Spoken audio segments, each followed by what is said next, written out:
Hello guys, welcome back to my YouTube channel.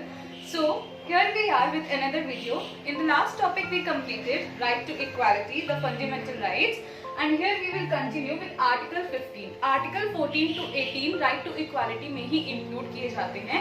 So Article 15 से start करते हैं, that is prohibition of discrimination on the grounds of race, religion, caste, sex और place of birth. मतलब कि किसी भी individual के बीच में, किसी भी लोगों के बीच में डिस्क्रिमिनेशन नहीं किया जाएगा इन ग्राउंड्स पे. ये 5 ग्राउंड्स पे आप डिस्क्रिमिनेशन बिल्कुल भी नहीं कर सकते हो, और किसी बेसिस पे कर सकते हो, बस इस ग्राउंड पे नहीं होंगे. We look into that detail में.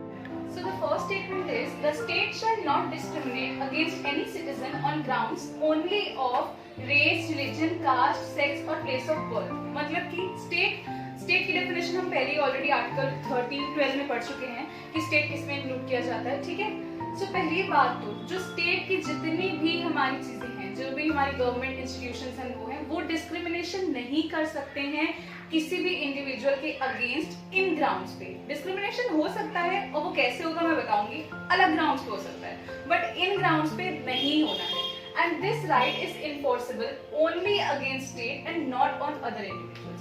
ऑब्वियस ही बात है, जब स्टेट डिस्क्रिमिनेशन नहीं कर सकता है, तो हम जब अगर डिस्क्रिमिनेशन स्टेट कर रहा है, so we will go to the court and ask कि स्टेट ने क्यों किया. ये इंडिविजुअल्स के अगेंस्ट भी इन्फोर्सेबल नहीं है.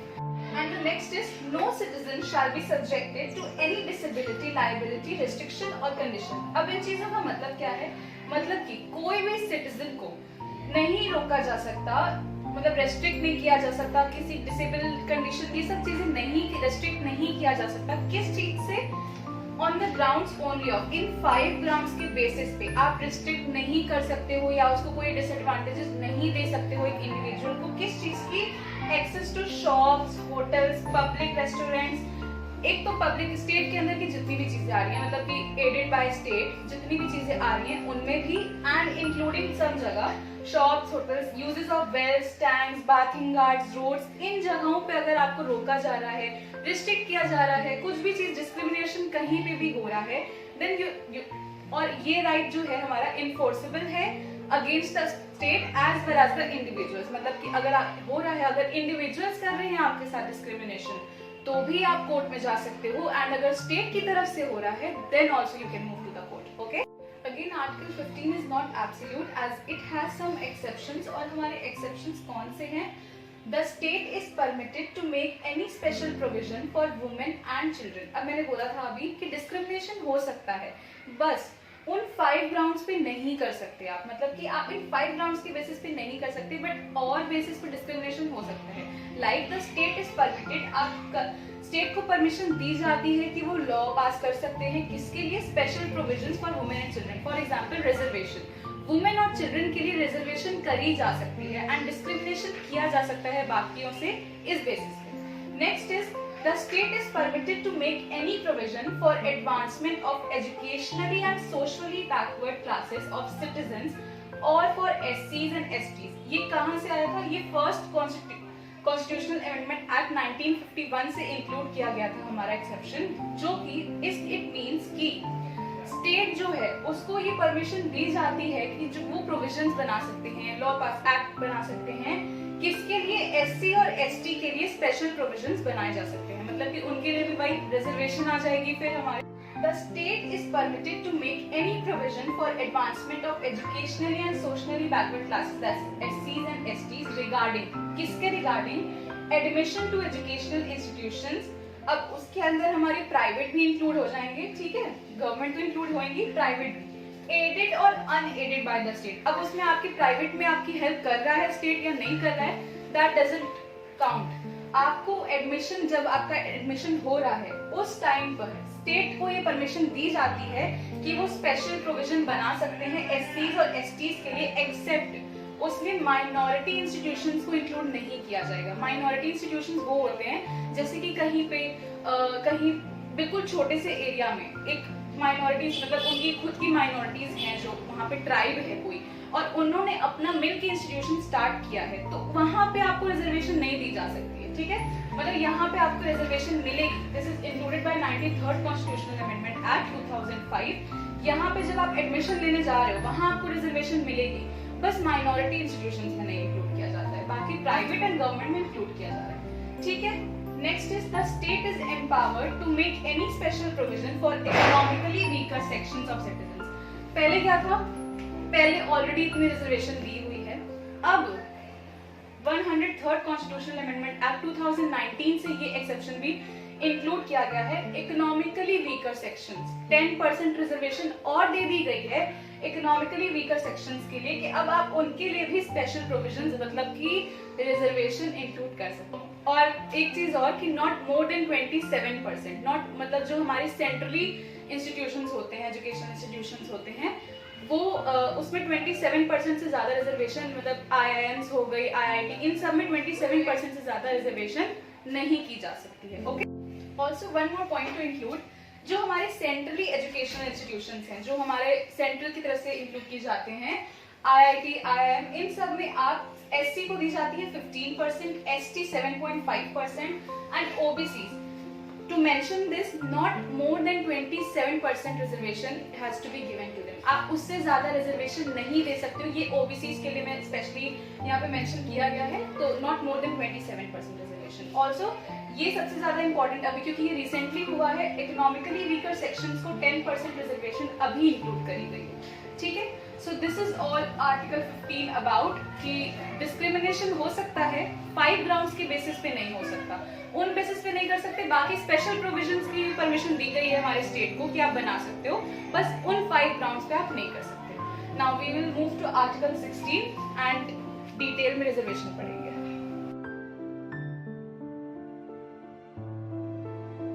Next is article 16, equality of opportunity in matters of public employment. मतलब कि पब्लिक एम्प्लॉयमेंट की जगह पर आपको इक्वालिटी दी जाएगी किसी भी बेसिस पे, ठीक, किसी भी बेसिस पे इन द सेंस अपॉर्चुनिटी आपको मतलब कहीं पे भी डिस्क्रिमिनेशन नहीं कर सकते हैं। एक्सेप्शंस यहाँ पे भी होंगे, this is also not absolute right, यहाँ पे भी एक्सेप्शंस हैं, बट जो ग्राउंड्स दिए जाएंगे उन ग्राउंड्स के बेसिस पे तो डिस्क्रिमिनेशन नहीं ही किया जा सकता, ठीक है। There shall be equality of opportunity for all citizens in matters relating of employment or appointment to any office under the state। मतलब कि वही सेम जो कि हमारे किसी भी बेसिस पे हमारे equality of opportunity her citizen के लिए होनी चाहिए, और एम्प्लॉयमेंट मतलब कि स्टेट की तरफ से जो आपको यहाँ पे इंश्योरिटी दी जा रही है कि स्टेट की तरफ से जो ऑफिस जो भी गवर्नमेंट हमारी जॉब्स हो जाएंगी वहां पे नहीं होना चाहिए। Next, no citizen shall on grounds only of, कौन से बेसिस अब हमारे ग्राउंड्स आ जाएंगे यहाँ पे, कौन कौन से हैं, religion, race, caste, sex, descent, place of birth, residence और any of them be ineligible for or discriminated against in respect of any employment or office under the state। Equal बहुत इजी कर देती हूँ उसको मैं, कैसे कि इन बेसिस पे ये जो 5 ग्राउंड्स दिए गए हैं, सॉरी कितने हैं, 2 और इंक्लूड कर दिए गए हैं, इन 7 ग्राउंड्स पे आप डिस्क्रिमिनेशन नहीं कर सकते हो। रिलीजन, रेस, कास्ट, सेक्स सबको क्लियर है। डिसेंट क्या हो जाएगा, फैमिली बैकग्राउंड हो जाता है, उसके बेसिस पे आप नहीं डिस्क्रिमिनेशन कर सकते। प्लेस ऑफ बर्थ, कहाँ पे आपका बर्थ हुआ है वो नहीं, एंड रेसिडेंस। डोमिसाइल एक हमारी होती है, पर्टिकुलर कंडीशन रख दी जाती है कभी कभी जॉब्स के लिए कि ये आपकी डोमिसाइल होनी चाहिए, वो आप मतलब कंडीशन हो सकती है, बट रेसिडेंस आपका रेसिडेंस इज नहीं करी जा सकती, उसके बेसिस पे आप डिस्क्रिमिनेशन नहीं कर सकते। सो ये 7 ग्राउंड्स हैं कि इनके बेसिस पे आपको जॉब लेने के लिए या आपको कोई भी opportunity under the state employment आपको वहां पे डिस्क्रिमिनेशन नहीं किया जा सकता। अब इसके भी एक्सेप्शंस आएंगे, वो एक्सेप्शंस क्या हैं ये विल बी, ठीक है। Power on the Parliament to provide by law residence as a qualification in cases of certain classes of employment under the state। ये कुछ एक्सेप्शंस हमारे पास है, 4 एक्सेप्शंस हैं जिनके बेसिस पे मतलब डिस्क्रिमिनेशन हो सकता है, मतलब कि इक्वालिटी अपॉर्चुनिटी जो है वहाँ पे लूज की जा सकती है। कैसे कि पार्लियामेंट जो है कभी कभी एज उसके पास पावर है कि वो रेसिडेंस एज अ क्वालिफिकेशन बोल सकते हैं कि आपका रेसिडेंस मतलब कि एक होता है ना कि यहाँ के आप रेसिडेंट होने ही चाहिए अगर आपको इस जॉब में आना है। जैसे कि हमने देखा भी होगा कहीं कहीं की जैसे डोमिसाइल जो हमारी होती है कि यहाँ के आप रेजिडेंट, जैसे कि अभी फिलहाल जो करेंटली जो है वो आंध्र प्रदेश में है कि आपको एग्जैक्टली यहाँ का रेजिडेंट होना चाहिए अगर आपको वहाँ पे उस डिस्ट्रिक्ट में जॉब चाहिए, ठीक है। empowers the state to reserve seats in favor of backward classes, SCs और ST इसी में include की जाएंगी, in public employment, provided these classes are not adequately represented in services under the state. अब इसका मतलब क्या है? रिजर्वेशन ऑलरेडी है हमारे पास, उसको वहाँ पे इस article 16 is all about reservation policy, पूरा रिजर्वेशन हमें यहाँ पे देखने को मिलेगा। स्टेट के पास पावर दी जाती है स्टेट को कि वो रिजर्व कर सकता है सीट्स को इन बैकवर्ड क्लासेस के लिए। कब? और तब ही जब आपको पता चला, स्टेट को ये रिमाइंड कराया जाएगा कि वहाँ पे ये क्लासेस जो है उन पर्टिकुलर एरियाज में, उन पर्टिकुलर जॉब्स में एडिक्वेटली रिप्रेजेंट नहीं है, मतलब उनका कोई भी कंट्रीब्यूशन नहीं है उन जॉब्स में, देन ही वहाँ पे आपको रिजर्वेशन दी जाएगी। ठीक है, नेक्स्ट इसको मैं 1 मिनट दे रही हूँ, आप एक बार रीड करो।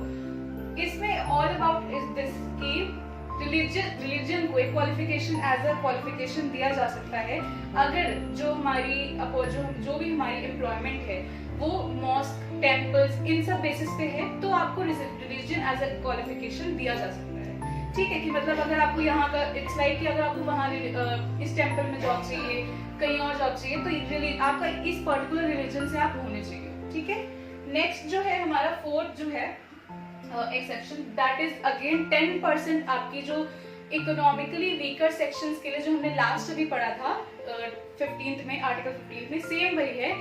10% रिजर्वेशन जो हमारी एडिशन करी गई है वो होनी चाहिए इकोनॉमिकली वीकर सेक्शंस के लिए। और ये इकोनॉमिकली वीकर सेक्शंस कौन से होंगे या क्या बेसिस है, ये टाइम टू टाइम स्टेट के पास रिमाइंडर जाना चाहिए। ठीक है, so these are the exceptions and now we will understand the reservation policy की रिजर्वेशन आखिर स्टार्ट कैसे हुई। 1977 Janata party, Morarji Desai was the PM and एक बीपी मंडल था। उस मंडल को इसलिए इनॉर्गेनाइज किया गया था कि आपको आइडेंटिफाई करना है सोशल और एजुकेशनली जो भी बैकवर्ड हमारी क्लासेस है उनकी आइडेंटिफाई करना है, और एक कमेटी बैठेगी और एक रिपोर्ट बनाई जाएगी। ठीक है, सो मंडल कमेटी, उस बीपी मंडल, उस कमेटी का नाम था मंडल कमेटी। एंड जब रिपोर्ट आई थी उस कमेटी की, तो ये था कि 52% ओबीसीज को आइडेंटिफाई किया गया था, इतने ओबीसीज मिले थे हमें।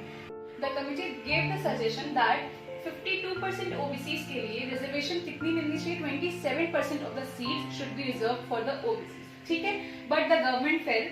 तो नेक्स्ट थी हमारी 1980, इंदिरा गांधी, उन्होंने इस रिपोर्ट पे एक्ट ही नहीं किया। ठीक है, then came Rajiv Gandhi sat on the report but did not act on it। अब राजीव गांधी के टाइम पे हुआ था बोफोर्स स्कैम। ठीक है, उस टाइम पे वीपी सिंह जो थे हमारे डिफेंस फाइनेंस मिनिस्टर थे आई गेस।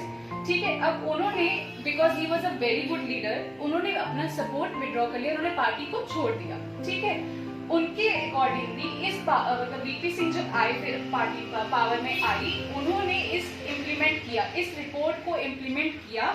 एससी के लिए 15%, एसटी के लिए 7.5% एंड इन ओबीसी के लिए 27% रिजर्वेशन को दिया जाना चाहिए। ये हमारी वीपी सिंह ने इम्प्लीमेंट किया, but unfortunately the government again fail. Next came the PV Narasimha Rao. अब जब पीवी नरसिम्हा राव जी आए, उन्होंने पॉलिसी को एक्सटेंड किया। ठीक है, मतलब कि वीपी सिंह के टाइम पे एससी एसटी के लिए नहीं थी, सिर्फ ओबीसी तक लिमिटेड था।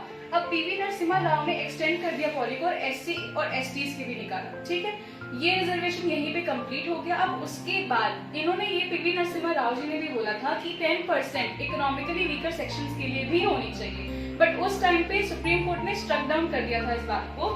नेक्स्ट, अब जो हमारा 2019 में जो हमारा 103rd कॉन्स्टिट्यूशन अमेंडमेंट एक्ट हुआ है, उसके accordingly 10% reservation is also given to the economically weaker sections, जो कि अभी हमने पढ़ा।